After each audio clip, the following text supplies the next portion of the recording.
Yalama bongun kotomaye ngun kangin roko yijay toma Airabetwok program le bunini jay jona mukaga geon sanongo na tupulton sawan kanyape ido aritwania joy buna bongo kimbo bona balasa ageon sawani uni la tupulton sawani kany lo atupurishi lolo toma inapetano toma inerla lolo eraili gangi tiro ngedleje na kape Pilgrim Uganda ipadichasi kedone ane kotomo TV East sodi etop radio Arabo Vision Group kere ido lolo ijay tamtamia kironu numnuma Uganda aparan na emidi araina aparan ni numnumo anoi keu ne woro anoi tanang arabait dishara rebo na emidi nara iche tungengistos now celebrating World Malaria Day for what success is there? Why are we celebrating malaria?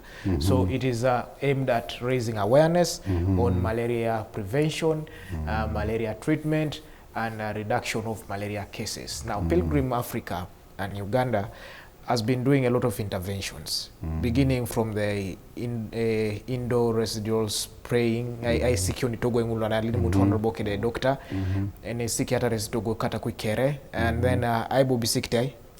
Kumi sikitai, and then Kampala da you've been doing projects Ubulamu Balara Pilgrim Egang. Yes. Burukangu. Yeah. So, doctor, I want to ask you on Pilgrim's interventions in malaria. Recently, there is something that you again started, Nejana Kape mass drug administration. What was this about, and how effective is it? And why take Kariebo Neimidi? Yeah, thank you very much. Pilgrim Africa has been carrying on research to look at the most appropriate mix of interventions that can help to quickly reduce the malaria burden and propel the country to move to malaria elimination. Our ultimate goal is to have zero malaria cases and zero malaria deaths. So, from where we are, we need to move from having 13 million cases and having 19,000 deaths per year. We need to move to zero. So Pilgrim Africa wanted to do research to see what is the best mix of interventions to help us move quickly from that high level to zero. Because they have been treating before, malaria has remained the same. People have been using nets, malaria has remained the same. So we looked at a combination of interventions. So we did a study to look at the impact of combining indoor residual spraying. That's where they spray inside the buildings to prevent malaria. Combining indoor residual spraying with mass drug administration. Mass drug administration is whereby you give anti-malarial drugs to everybody, irrespective of whether they have malaria or not. The aim is to clear all the malaria parasites which are there in the population. And once you clear all the malaria parasites, even if mosquitoes bite you, there's no parasites to transmit. So we wanted to see the impact of combining these interventions on the malaria burden. So we did this study in Ikatakwi from 2016 to 2018. We implement, the study was done in the 3 sub-countries, Kapujan, Toroma, and Magoro. In Kapujan, the whole population in Kapujan, they got 2 interventions, mass drug administration and indoor residual spraying, done concurrently, approximately every 6 months for 4 rounds. In Toroma, they only implemented 1 intervention, that's indoor residual spraying. And then Magoro was used as a control. Magoro got standard of care where people had nets and so on. And all the places, the standard of care was there, use of nets, treatment of malaria. So these interventions were implemented over 2 years, 4 rounds of mass drug administration and 4 rounds of indoor residual spraying, approximately 6 months apart. So we compared what was the effect on malaria burden. And we found that in the sub-county that received a combination of the interventions administered concurrently, there was a massive reduction in the malaria burden. The baseline prevalence of malaria was around 75%. 75% of the people had malaria parasites. But in the arm where we combined both these interventions, there was a drastic reduction and the malaria prevalence came below 10% over this period of the years. So the issue is now we need to, and then where there's IRS alone, there was a reduction, but not as drastic as we combined the two. Reduction happened to some extent. Prevalence came down to around 15%, but where both of them were, it came down to below 10%. So what drugs were you administering? The drug we are using for mass drug administration is a drug called dihydroartemisinin piperaquine. But there are different trade names. Duocotexic is a common trade name.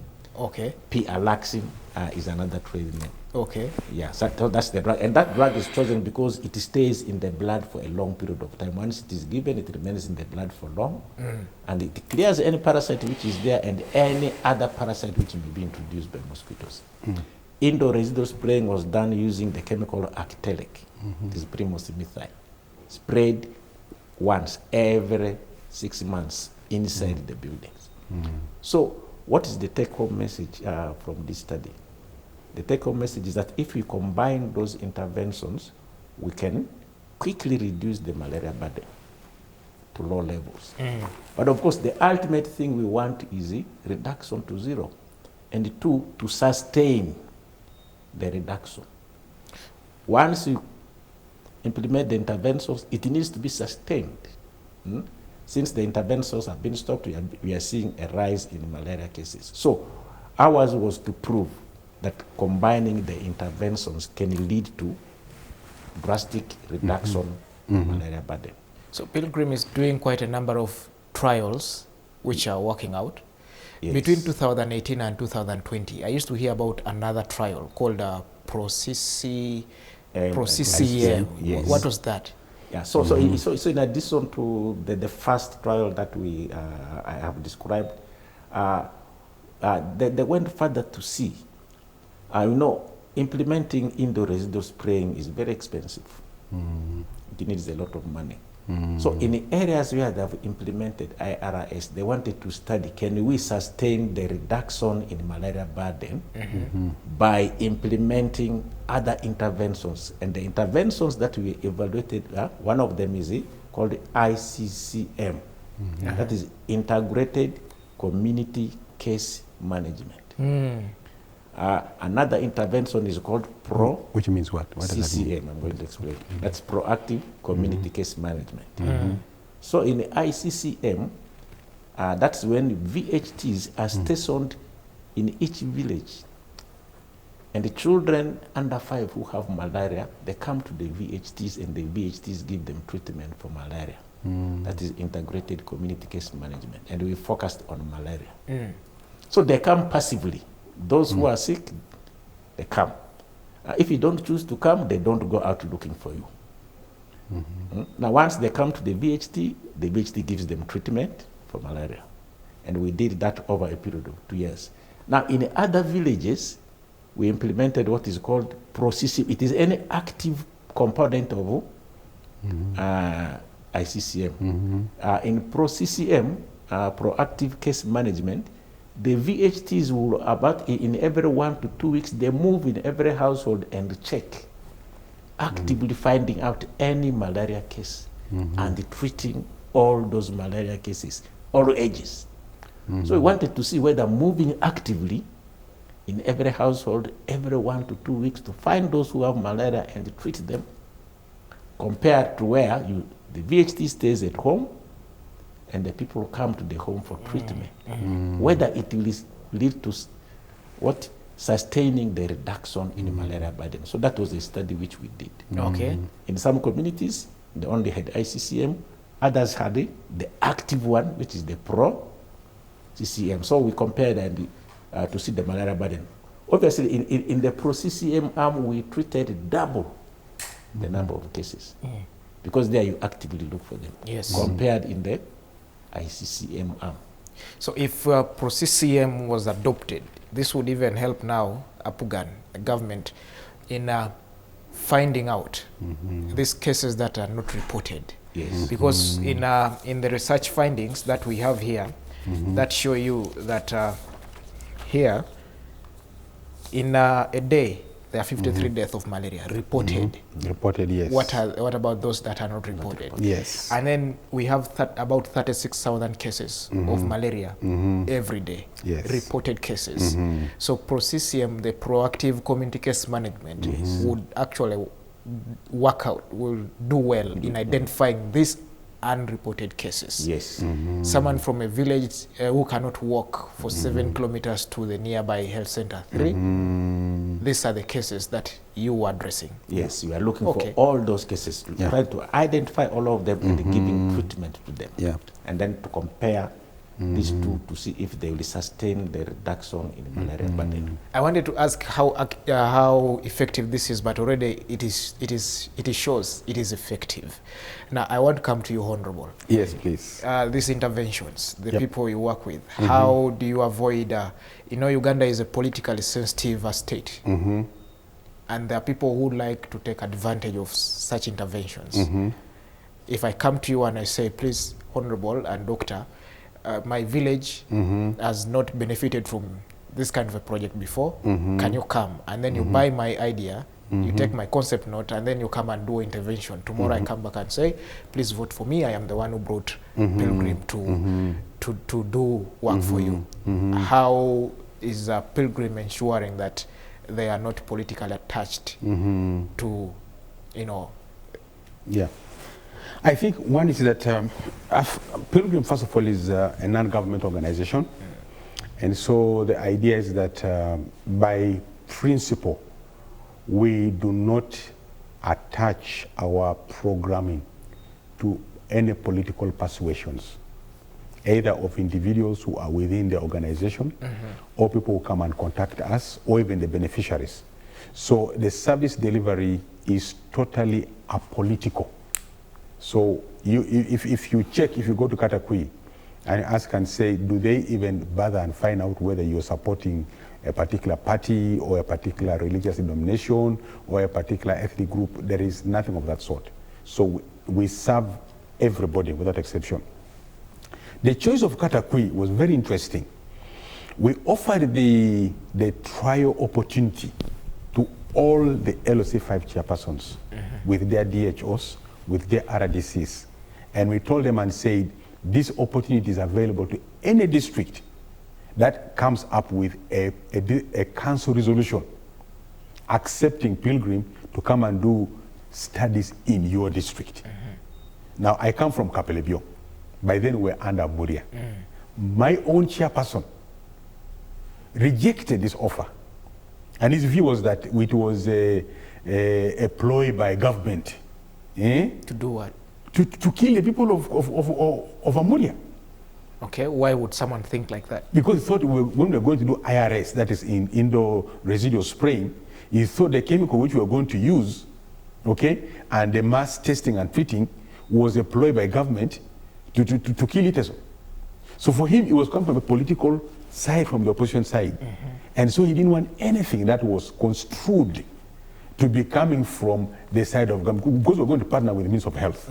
So he said, no. Why don't you first take this to where, these people come from? And then when you have tested it, they come back and, deal with us. Meanwhile, Katakwi, just the neighboring district, no, for us, we shall take it up. So they rushed back, came up with a council resolution, and that's how Katakwi, the first district in Teso, to come with a resolution, we kept our word and went to Katakwi. So that was how Pilgrim is not apolitical in its interventions. But to answer your question, which was very interesting before we went for the commercial break, yes, you're asking the question that now, you see, malaria is killing many people. When we had COVID, yes, there was a huge response. One, government came to, the whole world, actually not the government, the whole world came on a lockdown. Yes. Then all funds were diverted to fight COVID. Yes. Now COVID is out of the equation.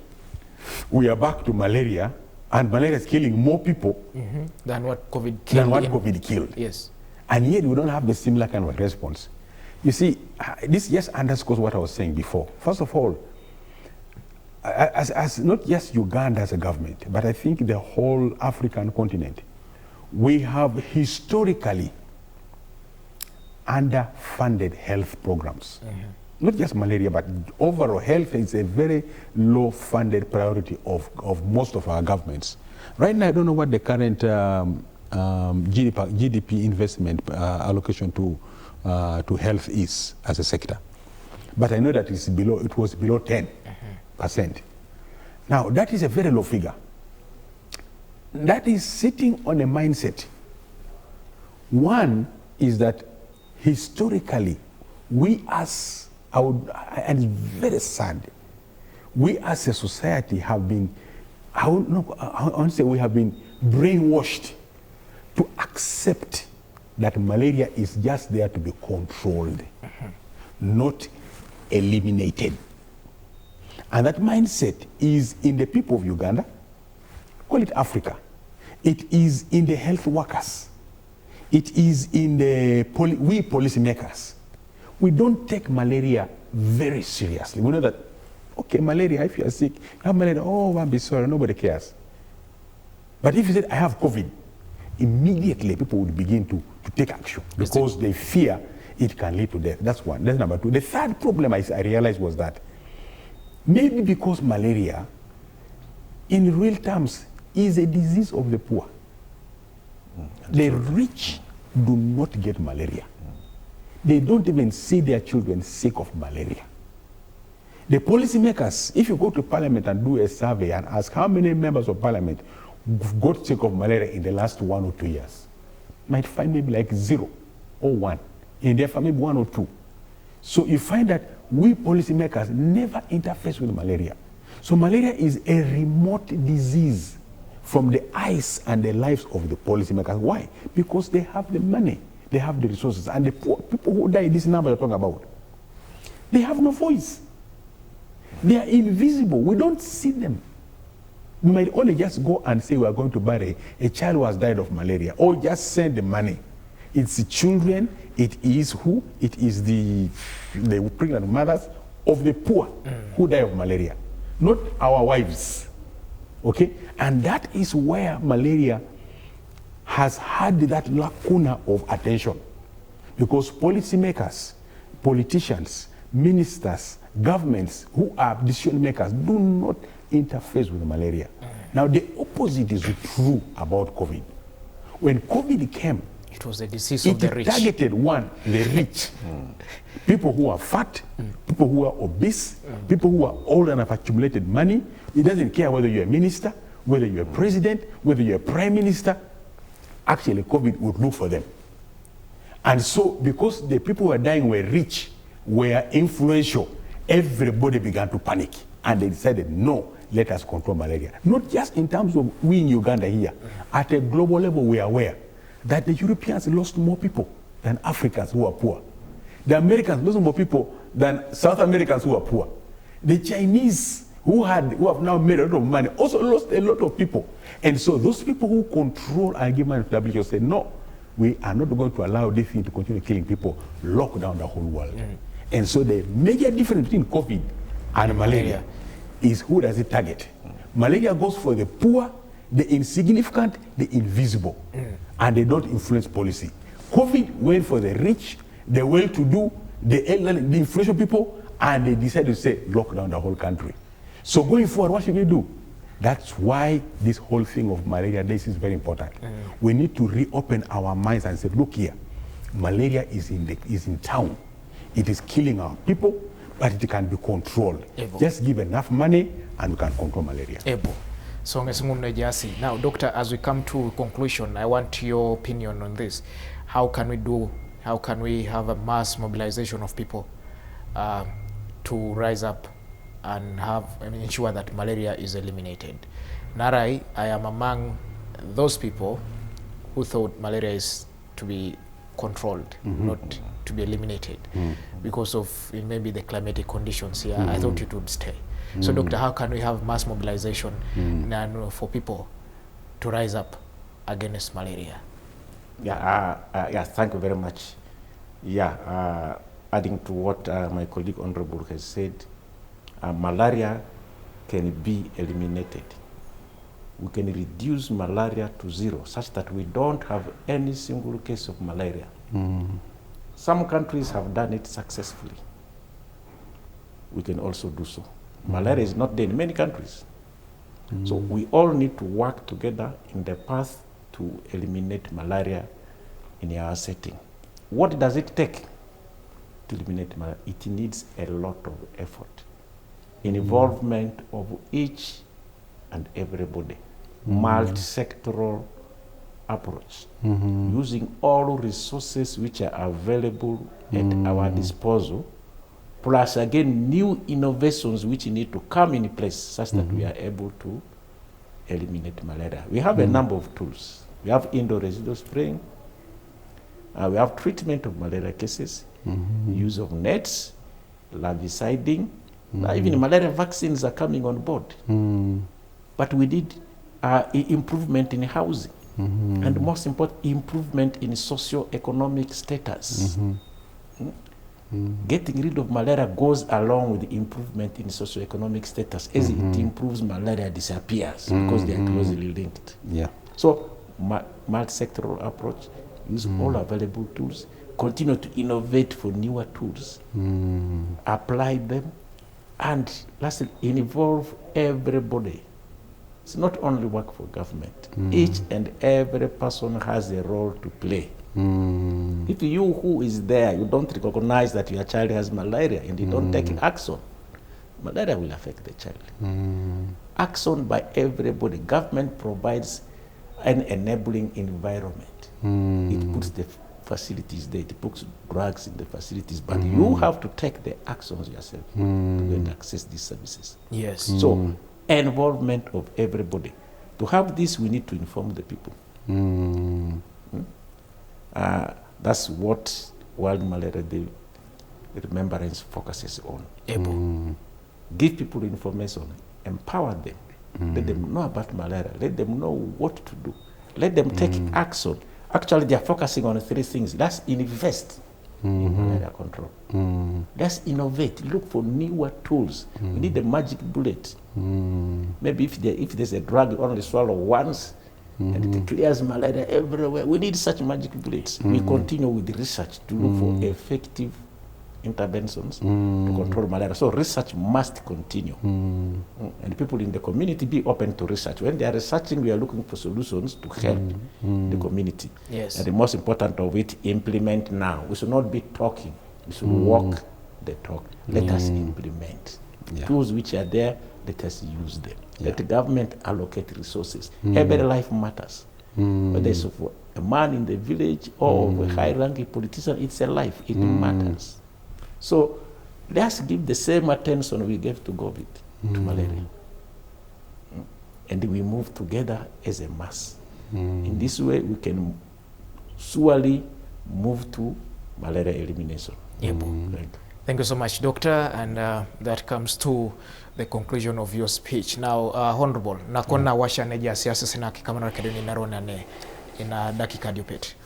Ate kere yala mabera poki noi, ine resino ukopane jasi tomanto stun kamsa ke adekana emidi ara malaria. Ikoto ngai lip su oni kere tungalote so. Alos kizibero ne malaria pape ariebo ne buniti amodi ara tekere. Ajene tebe mame malaria e chama kini jo anyuno bakor. Mame chama kina tutubete e kone kale akona tekere anyuno bakor. Itidisi ara polo na tekere. Akotongo ne morki kinos. E ngoko pe MP ibun sa somo perekero kwa po parliament anyine be takini kapun lo ina kina ariongete la ngaleu aneto je midi. Konyi kapunun mame pedorete ai todolikini ai pudi lo agunga na bede toji malaria lepiti ngoni somatan kerek pedori na sodit anyi nebe achwe kisikere adum saneti ya utaneti odumaneti etosamaneti yere kini kokonko edeka kini tungana no re mame lo se like panado olota dekisi ko anya na rajo anya re malaria odumamukian iwuni kini eda dono ke kalia anyi nebe mami chama kini ai boisho ni boto risiro ya piete kedoni areka duke togola bati oduke togola bati ara mamji pedori at least o just ke dalaro ne lala mami chama kini borwara ikati e tui ate do loka no belebela ngun ichupa ikata ngun ajaute o shepi ke do konere neni bota akipi no wata resero.